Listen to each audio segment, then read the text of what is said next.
ख्वाजा सरा कम्युनिटी के हवाले से हम लोग बात करेंगे, वो इसलिए क्योंकि एक वक्त होता था, एक टाइम हुआ करता था कि जब ये लोग जो है वो सिर्फ किसी न किसी एक महदूद हद तक खुद को रखा करते थे। पार्टी फंक्शंस होते थे, डांसिंग सेलिब्रेशंस हुआ करती थी, तो तब इन्हें बुलाया जाता था। लेकिन अब माशाल्लाह ख्वाजा सरा कम्युनिटी तालीम के मैदान में भी अपना नाम बना रही है। और एक तो हमारे पास डॉक्टर भी मौजूद हैं जिनसे आप लोग बड़े अच्छे तरीके से आशना हैं।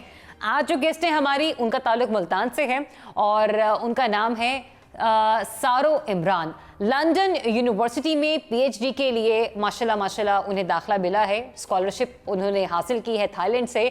और सारो इमरान ने यूनिवर्सिटी ऑफ वेस्टमिनिस्टर में तंजीमों, मईशत और सोसाइटी में पीएचडी के लिए अपना दाखिला लिया है।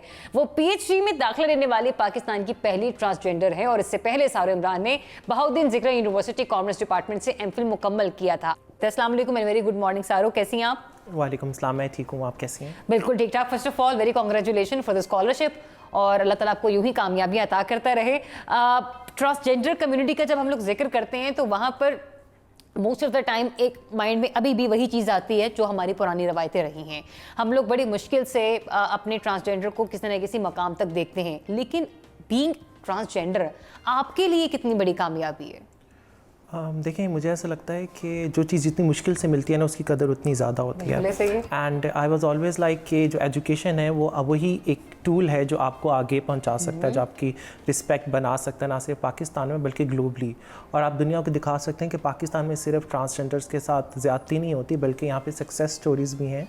यहाँ पे वो लोग भी हैं जो कि ग्लोबल चेंज मेकर्स हैं और लोगों को ये बता सकते हैं कि हम लोग किसी से कम नहीं हैं and we can do anything that anyone else can do. Definitely we can do anything. और उसमें फिर ये भी आ जाता है कि हमारे यहाँ सोसाइटी में ना बहुत सारे मामलात ऐसे होते हैं कि जिन पर हम लोग जितनी भी कोशिश कर ले अवेयरनेस देने की, कहीं ना कहीं पर भी लैग कर ही रहे होते हैं। दूसरा मुझे सर ये बताइए, तल्ख हकीकत है आपकी लाइफ की, माजरत के साथ पूछूंगी, किस वक्त आपको ये इल्म हुआ कि आप जो है वो ट्रांसजेंडर कम्युनिटी में फॉल करती हैं? उस वक्त आप स्टडी किस लेवल पर कर रही थी? और फिर उसके बाद जब आपको खुद भी मालूम हुआ, आपके दोस्तों को, आपके रिश्तेदारों को भी मालूम हुआ, तो क्या आपके लिए एजुकेशन कंटिन्यू करना आसान था या थोड़ा मुश्किल हो चुका था वो सफ़र? So basically it is like कि ये बचपन से ही होता है। अच्छा, ठीक है। और मतलब मुझे तो ऐसा लगता है कि जहाँ तक मुझे एजुकेशन का याद नहीं है, लेकिन मुझे ये याद है कि बचपन से ही लाइक आई वॉज डिफरेंट। और मेरे पेरेंट्स को भी ये चीज़ का एनालाइज था कि मैं मुख्तलिफ हूँ, लेकिन उन्होंने कभी मुझे जो है उस चीज़ की वजह से डिसोन नहीं किया, जिसको मैं ये समझती हूँ कि एक बहुत बड़ी सपोर्ट सिस्टम रहा मेरे साथ जो आज मैं यहाँ पर हूँ। क्योंकि फैमिली सपोर्ट और जो आपका घर होता है वो सबसे सेफ स्पेस होती है। ट्रू दैट, बिल्कुल ऐसे ही। अगर घर में आपको तहफ़्फ़ुज़ नहीं मिल रहा तो बाहर तो आप कहीं पे भी नहीं ले सकते। हाँ, क्योंकि देखें, आप अपनी, चाहे वो मर्द हो चाहे वो औरत हो, किसी भी इंसान के लिए उसका घर एक सेफ स्पेस होती है, एक महफूज ठिकाना होता है। और एजुकेशन में ऑफ कोर्स लाइक प्रॉब्लम्स आए, बुलिंग, हरासमेंट, डिस्क्रिमिनेशन, और उस चीज़ में लाइक स्कूल से लेकर primary school, secondary, college, university, लेकिन यूनिवर्सिटी में आके like things were changed. Specially अगर हम बात करते हैं एमफिल की, तो लाइक ट्रांस प्रोटेक्शन एक्ट का जो है वो काफ़ी बड़ा किरदार था कि उसके मुताबिक आप किसी भी ख्वाजा सरा फ़र्द को डिस्क्रिमिनेट नहीं कर सकते। अच्छा। कहीं पे भी, और उसको पूरा हक है तालीम लेने का और आगे बढ़ने का। बिल्कुल ऐसे ही। और मेरे टीचर्स ने मुझे काफ़ी सपोर्ट किया और इनकरेज किया। और स्पेशली जो टॉपिक मैंने चुना तो इस पे बहुत कम डाटा था और एक कंट्रीब्यूशन, बिकॉज हम लोग रिसर्च को सिर्फ खाना पूरी करके लेते हैं। बिल्कुल, हमने भी इसमें बहुत बात की है प्रोग्राम में। कुछ ऐसा डाटा हो जो कि कंट्रीब्यूट करे, कोई नई पॉलिसी मेकिंग में हम उसे यूज़ कर सकें। तो मेरा टॉपिक था कि हम ट्रांसजेंडर जो अफराद हैं और जो कारोबार कर रहे हैं उनको क्या मसाइल हैं और क्या अपॉर्चुनिटीज़ हैं। आपको क्या लगता है सारो, कितनी % आप लोगों की ट्रांसजेंडर कम्युनिटी इस वक्त इजीली या तो अपना बिजनेस कर रही है या फिर कहीं पर जॉब कर रही है? देखिए, इजीली तो बिल्कुल भी नहीं। अच्छा। अगर आप देखें तो अभी तक सोशल राइट्स पे बहुत बात हो रही है, लेकिन इकोनॉमिक जस्टिस, इकोनॉमिक राइट पर उस तरह से बात नहीं हो पा रही। कुछ ने अपनी मदद आपके तहत अपने डेरों से या छोटे कारोबार जो स्टार्ट किए हैं, लेकिन उसमें भी उनको बहुत मुश्किलात आती हैं। लाइक उनको एक्सेस नहीं होती बिजनेस लोन्स की, डॉक्यूमेंट्स नहीं होते, घर वालों ने निकाल दिया होता है, प्रॉपर्टी उनकी होती नहीं है, तो गारंटर के तौर पे कोई सामने नहीं आता, तो they have not access to financial resources. तो अपनी मदद आपके तहत उनके पास जो भी रिसोर्सेज होते हैं उसमें छोटा मोटा कारोबार करते हैं और उसमें उनका एक विजन होता है कि हमने बाइज्जत रोज़गार की तरफ आना। बिल्कुल ऐसा ही हक है आप लोगों का। हाँ, और वेस्ट में मैं देखती हूँ कि कंसेप्ट है pink dollar. Pink dollar? Pink dollar. अच्छा।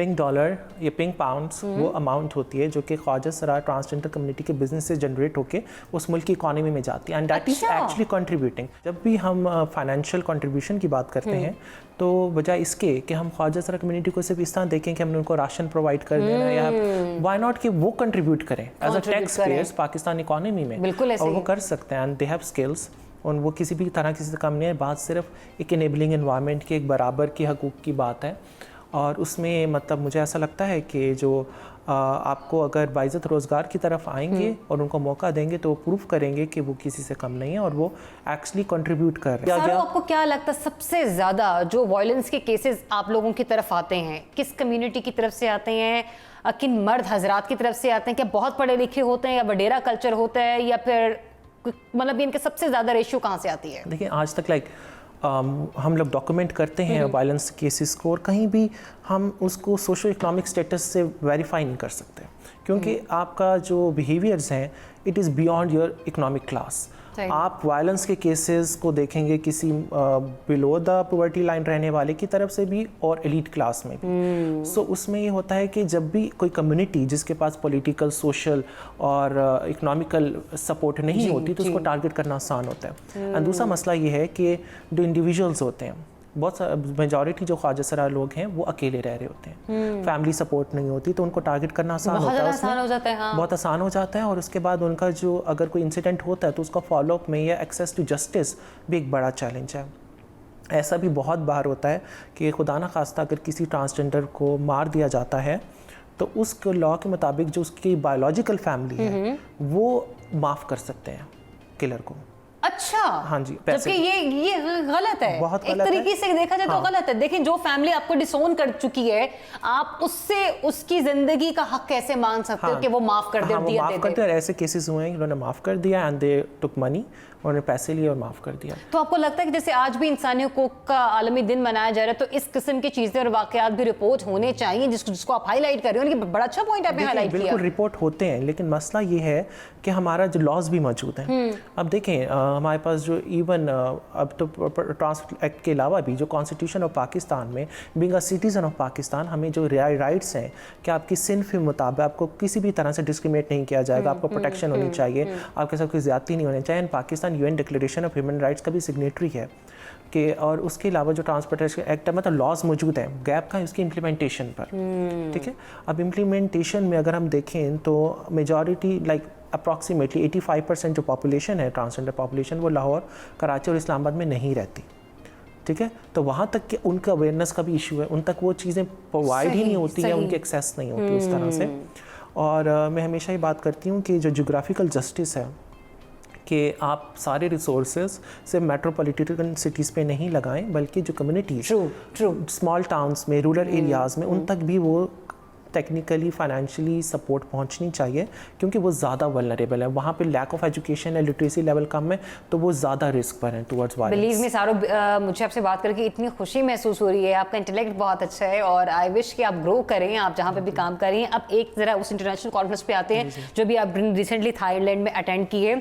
ये बहुत बड़ी एक कामयाबी है किसी भी ट्रांसजेंडर के लिए कि पॉपुलेशन कंट्रोल में एक ट्रांसजेंडर को आप लोग इन्वाइट कर रहे हैं और फिर उनकी सजेशंस भी इस तरह से ली जा रही हैं। ये जो कॉन्फ्रेंस हुई है इसका एक्सपीरियंस हमारे साथ जरा शेयर कीजिए, और दूसरा ये कीजिएगा कि वर्ल्ड वाइड पॉपुलेशन कंट्रोल के लिए ट्रांसजेंडर कम्युनिटी कैसे रोल प्ले कर सकती है?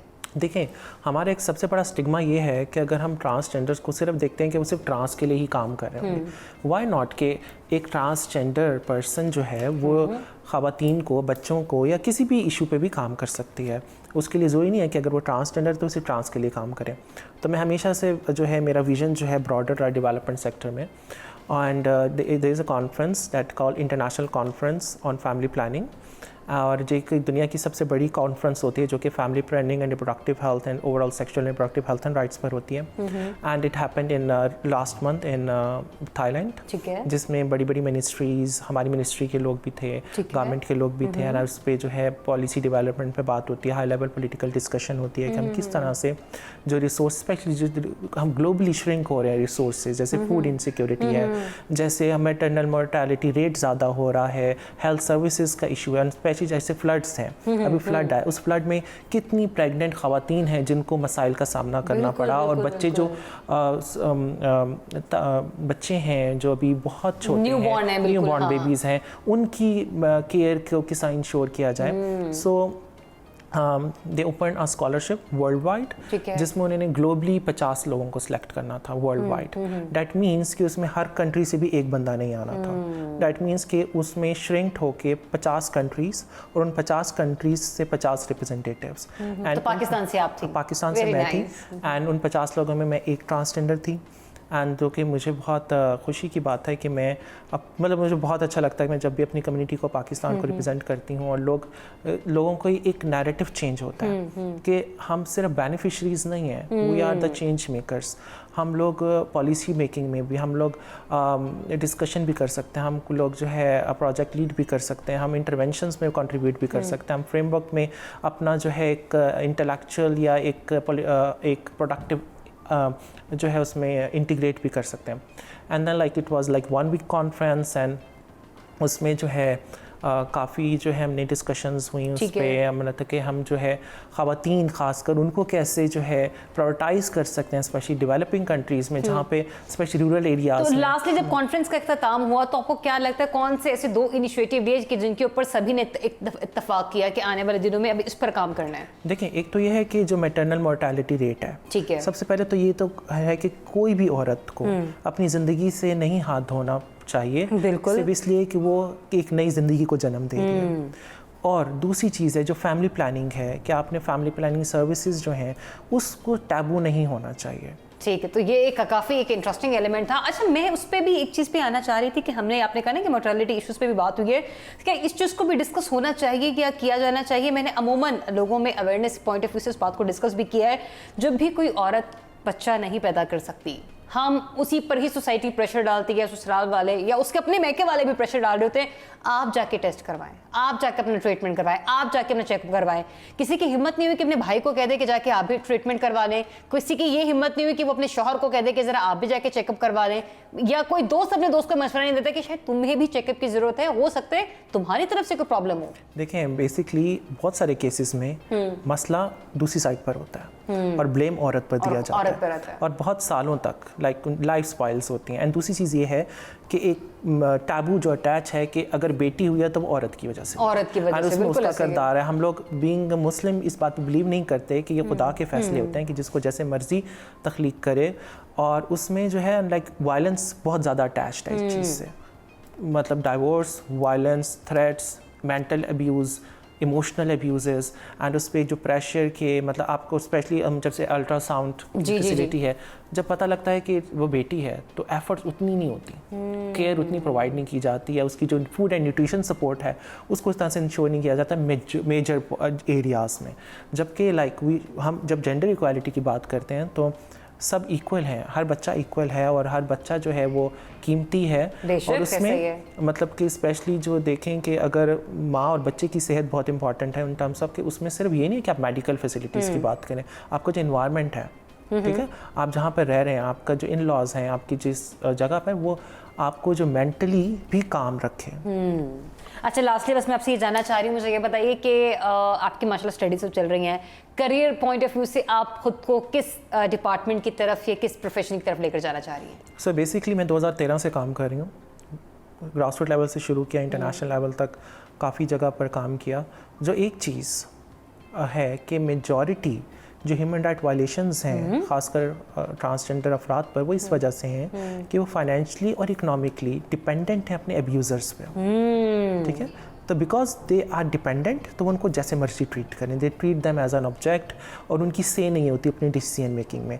तो जो मेरा एमफिल में भी यही था कि हम ट्रांसजेंडर एंटरप्रेन्योरशिप को किस तरह इन्हांस कर सकते हैं। मेरा पीएचडी का जो प्रपोजल है, जो सिनॉप्सिस है, वो भी इसी पे है कि what are the challenges specially in South Asia जो ट्रांसजेंडर कम्युनिटी को हैं in terms of starting their own businesses, and how we can overcome, और उसको पॉलिसी डेवलपमेंट में हम किस तरह इंश्योर कर सकते हैं कि वो प्रो ट्रांस पॉलिसीज़ बनाई जाएँ। एंड डिपार्टमेंट तो मैं नहीं वाज़े कर सकती, लेकिन I really want to be in a position where I can influence the policies, कि जहाँ पर ट्रांसजेंडर अफराद जो हैं वो उनको एक्सेस हो फाइनेंशियल मूवमेंट में, इकोनॉमिक जस्टिस में, और एज एन एंटरप्रेन्योर्स वो आई कंट्रीब्यूट कर विश कि आप पॉलिसी मेकर्स में ज़रूर शामिल हो, क्योंकि जो खूबसूरत सजेशन आपने मुझे दी है, let me highlight this again as well.